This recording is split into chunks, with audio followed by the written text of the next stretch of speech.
Assalamualaikum warahmatullahi wabarakatuh. Selamat pagi anak-anak sekalian.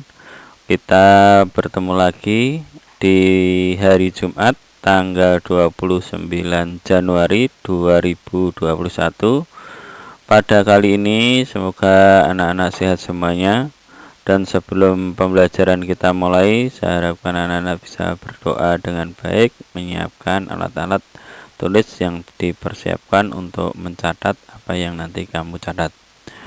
Oke anak-anak, kemarin kita belajar tentang kondisi bangsa atau masyarakat pada saat penjajah. Maka pada hari ini kita akan belajar yaitu membahas tentang perlawanan terhadap kolonialisme dan imperialisme. Oke, sebelum pembelajaran anak-anak, kita lihat dulu peta perjalanan bangsa Belanda sampai ke Indonesia. Kalau lihat peta ini, jarak dari Belanda ke Indonesia ini memerlukan berbulan-bulan untuk bisa datang ke Indonesia, karena waktu itu transportasi menggunakan laut. Dari gambar ini tentu kita bisa membayangkan betapa luasnya negara kita dibandingkan negara Belanda. Tetapi pada saat itu Belanda datang ke Indonesia itu dalam rangka berdagang, tetapi lama-kelamaan hanya untuk memeras bangsa Indonesia. Terbukti pelajaran yang kemarin kita membahas kondisi masyarakat pada masa penjajahan, masih ingat? Yaitu di monopoli perdagangannya, dipaksa dalam bekerja, dipaksa untuk bertanam, dan dipaksa untuk sewa tanah. Ini tentu kalau kita lihat menjadi prihatin bagi anak-anak sekalian. Tidak suka kan? Lah, maka lama-kelamaan bangsa kita merasa dirugikan terus. Maka mulai hari ini kita akan belajar tentang perlawanan bangsa kita terhadap bangsa Belanda atau penjajah yang datang ke Indonesia. Oke anak-anak, pada hari ini kita akan membahas tentang perlawanan terhadap persekutuan dagang. Yang pertama nanti atau bahasanya dalam hal ini adalah penjajah ya. Dalam hal ini yang pertama nanti perlawanan Sultan Baabullah mengusir Portugis. Terus terjadi perlawanan di daerah Aceh. Yang ketiga perlawanan di Makassar. Dan nanti yang terakhir kita belajar tentang serangan Mataram terhadap VOC. Ini 4 perlawanan yang akan kita bahas satu persatu di pertemuan pagi hari ini. Perlawanan yang pertama yaitu Sultan Baabullah mengusir Portugis. Ini di kota Maluku ya. Kita lihat petanya. Ini 2 kekuasaan, Raja Ternate dan Tidore atau di Maluku. Pada tahun 1929 ini awal terjadinya penyerangan itu karena Portugis menghalangi perdagangan Banda ke Ternate. Bahkan Portugis itu melakukan penghancuran atau penembakan terhadap kapal-kapal Banda yang akan menuju ke Tidore untuk membeli cengkeh. Dan inilah yang menyebabkan Sultan Hairun marah melakukan perlawanan terhadap Portugis.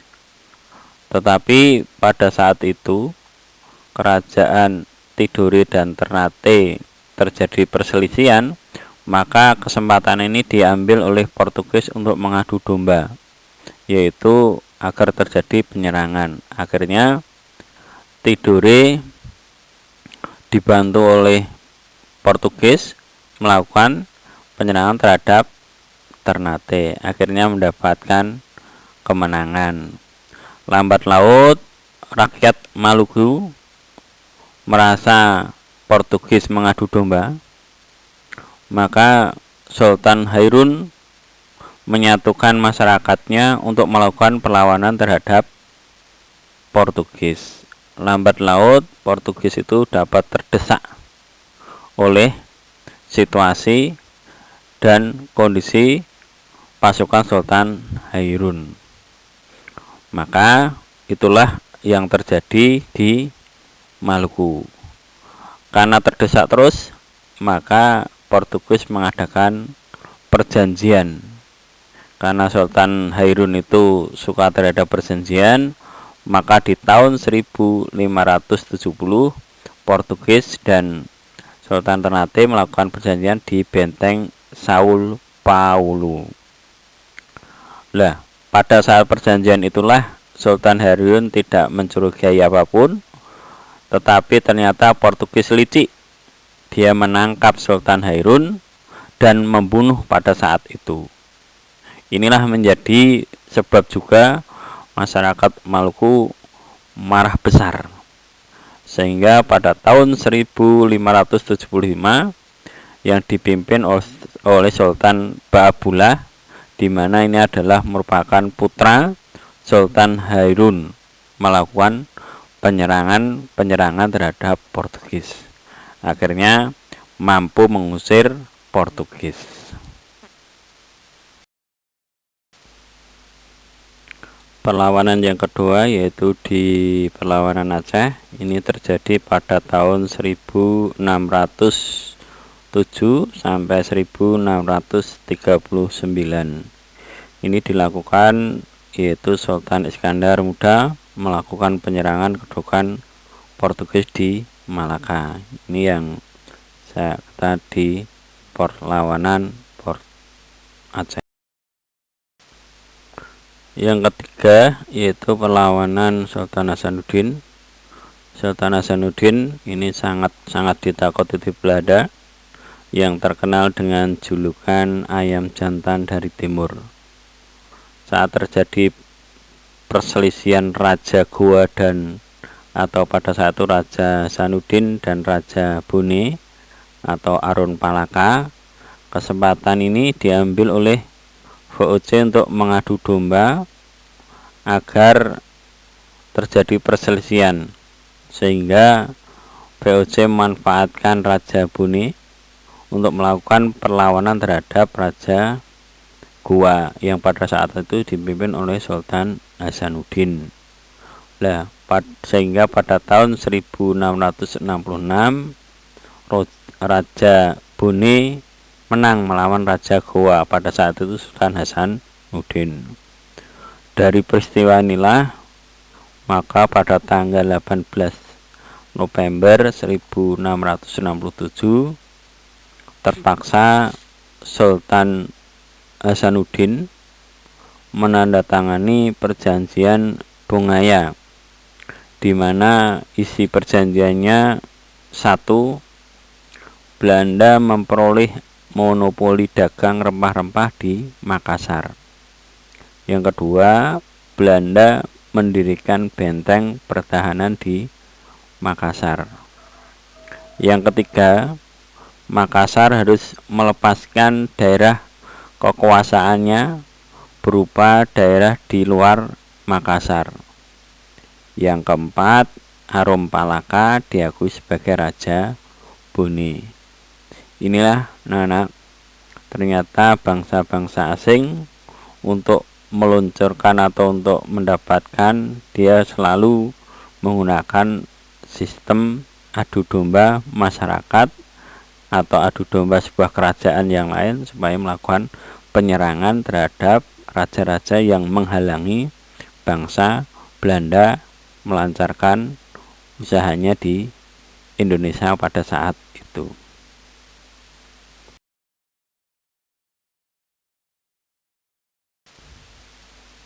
Yang terakhir yaitu serangan Mataram terhadap VOC. Ini terjadi pada tahun 1628.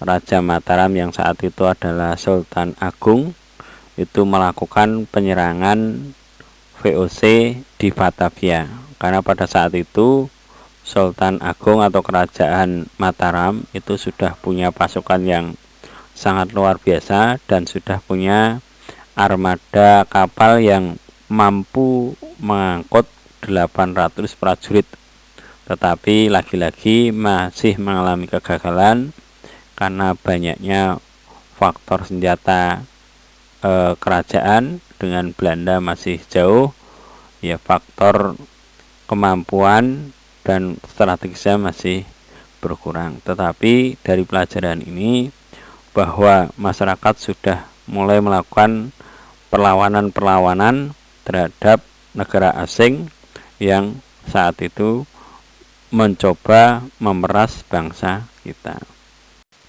Nah, sekarang tugas anak-anak atau tugas mandiri, coba anak-anak nanti carilah buku atau majalah atau bisa browsing lewat internet yang menceritakan tentang perlawanan rakyat terhadap VOC. Setelah kamu pilihlah salah satu peristiwa penyerangan atau perlawanan terhadap VOC itu. Kamu baca dengan seksama latar belakang, proses, dan akhir perlawanan tersebut.